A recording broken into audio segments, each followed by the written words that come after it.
নমস্কার। আচ্ছা, আমরা যদি বলি আমাদের রান্নাঘরে বিভিন্ন জিনিসের মধ্যে এমন কি জিনিস আছে যা আমরা প্রত্যেক দিন ইউজ করি, সকালে ঘুম থেকে উঠে রাতে শুতে যাওয়ার আগে পর্যন্ত প্রতিদিন আমরা সেটাকে শরীরে প্রবেশ করাই, জ্ঞানত ও অজ্ঞানত। জিনিসটাকে বলতে পারেন মিষ্টি বিষ। বলতে পারবেন জিনিসটা কি?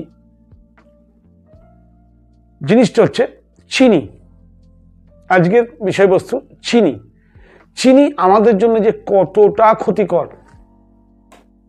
সেটা একটু আমি আজকের আলোচনার মাধ্যম দিয়ে বোঝানোর চেষ্টা করব যে চিনি আমাদের জন্য কতটা ক্ষতিকর। প্রথম কথা হচ্ছে যে আমরা যদি এক কথায় জিজ্ঞেস করি, রান্নাঘরের সবচেয়ে বড় বিষ সেটা হচ্ছে চিনি। আছে আরো কিছু জিনিস আছে, যেমন তেল, নুন, এগুলোও বিষের পর্যায়ে পড়ে, কিন্তু সবচেয়ে বড় বিষ যদি বলা হয় সেটা হচ্ছে চিনি। আচ্ছা, এই চিনি আমাদের জন্য কতটা ক্ষতিকারক সেটা কি একটু জানার দরকার নয়? নিশ্চয়ই জানার দরকার। প্রথম কথা হচ্ছে চিনি সবার প্রথম যে ঘটনাটা ঘটায় সেটা হচ্ছে আমাদের শরীরে ওজন বাড়ায়।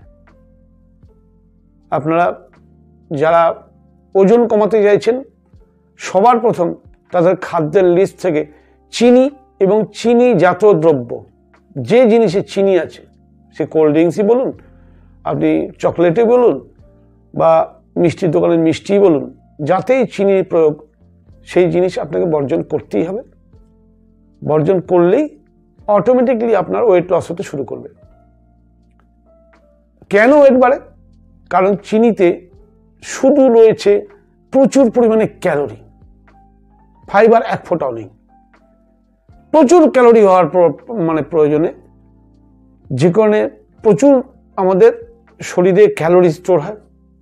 আমাদের সাধারণত একদিনে আমরা আজকাল যে ধরনের কাজ করি তাকে 1500 থেকে 2000 ক্যালোরির মধ্যে হলেই চলে, কিন্তু একটু ভেবে দেখুন কত রকম ভাবে, শুধু চিনি নয়, সমস্ত মিষ্টি পদার্থ এবং চিনি সব মিলিয়ে সারাদিনে কত ক্যালোরি আমরা ইনটেক করি, কিন্তু সেই ক্যালোরি কিন্তু বার্ন হয় না, ফলে স্টোর হয়ে যায়।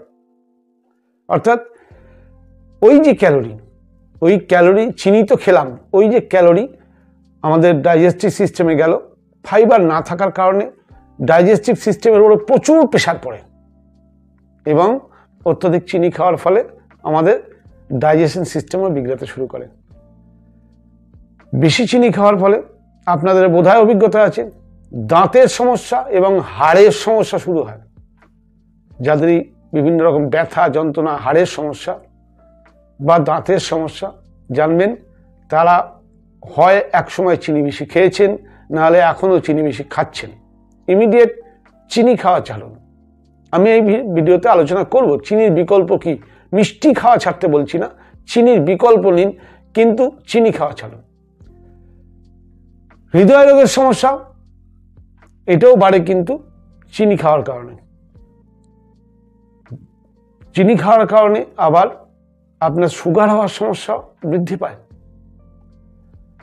হবেই আমি এটা বলবো না, কিন্তু হওয়ার চান্সটা বেড়ে যায়। চিনি খাওয়ার কারণে আপনার ক্যান্সার সেল ডেভেলপ করবে খুব ফাস্ট, কারণ আপনারা জানেন ক্যান্সার সেলের মূল খাবারই হচ্ছে গ্লুকোজ, আর চিনিতে গ্লুকোজই রয়েছে। অর্থাৎ আপনার শরীরে যদি ক্যান্সার সেল ডেভেলপ করতে শুরু করে, চিনি যদি খান, তাহলে তার ডেভেলপিং গ্রোথ প্রচুর ফাস্ট হয়ে যাবে। মানসিক স্বাস্থ্যের উপর নির্ভর করে চিনি, কারণ চিনিতে যে গ্লুকোজ আছে, গ্লাইসেমিক ইন্ডেক্স এত বেশি, ঝট করে আমাদের এনার্জি দেয়।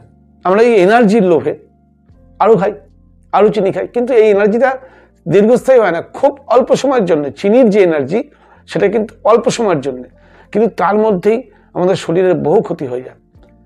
ফলে মানসিক সমস্যারও, বিভিন্ন মানসিক সমস্যার জন্য দায়ী কিন্তু চিনি।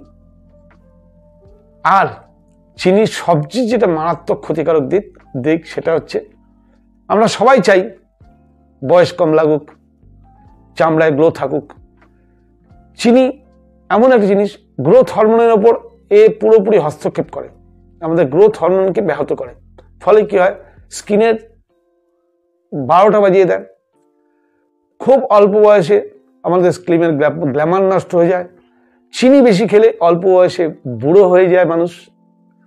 চোখের নিচে ডার্ক সার্কেল আসে, পিম্পলস থেকে শুরু করে স্কিনের বিভিন্ন রোগের পিছনে দায়ী হচ্ছে চিনি।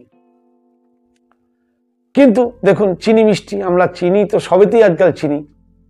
সকালবেলা ঘুম থেকে উঠেই আগে চায় চিনি। কতটা চিনি খেলেন?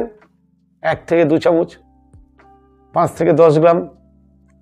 এবার সারাদিনে একজন যারা নর্মাল মানুষ, আজকের সমাজে যে ধরনের মানুষ যে ধরনের কাজ করে, ফিজিক্যাল অ্যাক্টিভিটি তা খুব কম, তাদের ম্যাক্সিমাম হুর মত অনুযায়ী, বিশ্ব স্বাস্থ্য সংস্থার মত অনুযায়ী 25 থেকে ম্যাক্সিমাম 26 গ্রাম গ্লুকোজ ইনটেক করা উচিত।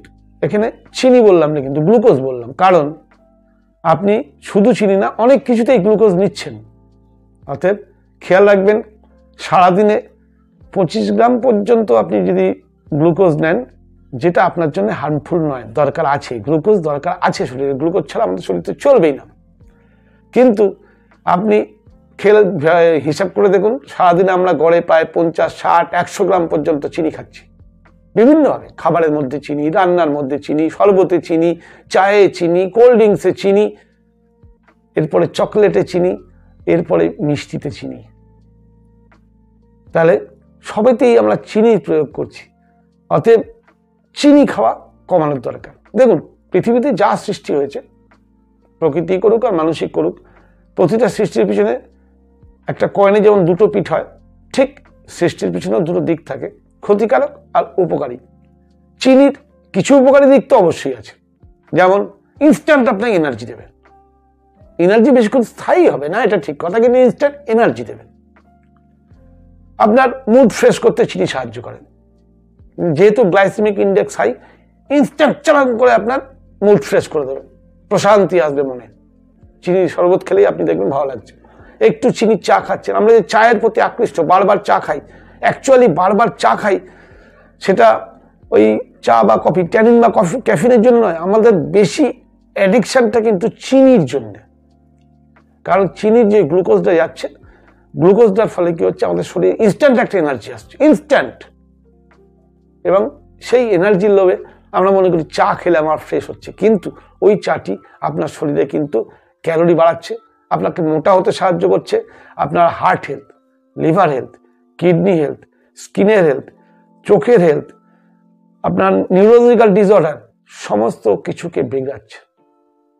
অতএব চিনি খাওয়াকে বলবো না ছেড়ে দিন, কারণ ছেড়ে দিতে পারলে তো সবচেয়ে ভালো, ওর মতো জিনিস নেই। কিন্তু চিনির বিকল্প কি খাবেন সেটাও একটু জেনে নিন। দেখুন, চিনির বিকল্পের মধ্যে সবচেয়ে ভালো হচ্ছে মধু, প্রকৃতির তৈরি মধু। এরপরে আপনি খেতে পারেন মিছরি। আপনি বলবেন চা কি করে খাবো, মিছরি দিয়ে খাবেন, কারণ মধু গরম করে খেতে নেই, মধু গরম করে খেলে বিষ, অর্থাৎ মধু কখনোই গরম করে খাবেন না। চা খেতে গেলে আপনি মিছরি দিয়ে খান, কিছুটা ক্ষতির হাত থেকে বাঁচবেন। আর সবচেয়ে ভালো গুড়, গুড় প্রাকৃতিক পদ্ধতিতে তৈরি, ওতে প্রচুর ভিটামিন মিনারেলস আছে, কিন্তু চিনিতে ক্যালোরি ছাড়া রিফাইন করার ফলে আর কিচ্ছু নেই, যার জন্যই চিনিকে বলা হয় সফেদ জাহার, সাদা বিষ। অতএব আপনি রোগা হতে চাইছেন, আপনার বিভিন্ন রকম সমস্যা, চিনি এবং চিনিজাত প্রোডাক্ট বর্জন করুন। আজকে থাম্বনেল দেখে নিশ্চয়ই বুঝতে পেরেছেন যে চিনিটা আমাদের শরীরের জন্য কত ক্ষতিকর।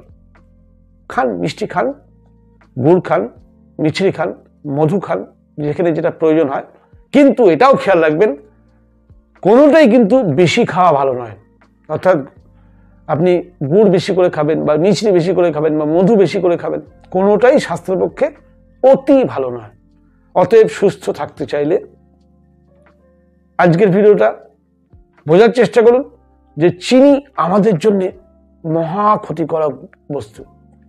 চিনি এত ক্ষতিকারক দিক আছে, যদি আলোচনা করা হয় অন্তত 3 ঘন্টা বললেও এই আলোচনা শেষ হবে না। কিন্তু আমি শর্টে যেটুকু না বললে নয়, আজকে সেটুকুই বললাম। অতএব প্রত্যেককে আমি অনুরোধ করব, রান্নাঘর থেকে চিনি বর্জন করুন।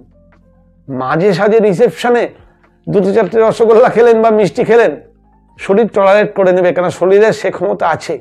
কিন্তু রান্নাঘরে থাকলে কি হবে, আপনাকে রোজ ইউজ করবেন। অতএব রোজ ইউজটা বন্ধ করে দিন।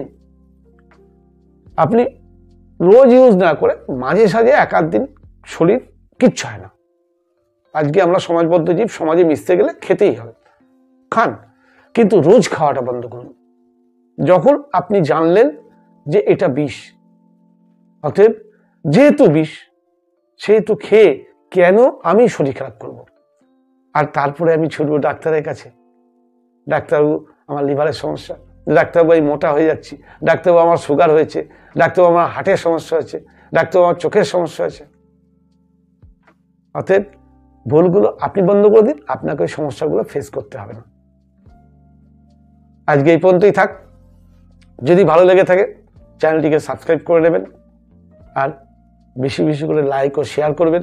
আগামীকাল আবার নতুন কিছু বিষয় নিয়ে আসবো। আজকের জন্য নমস্কার।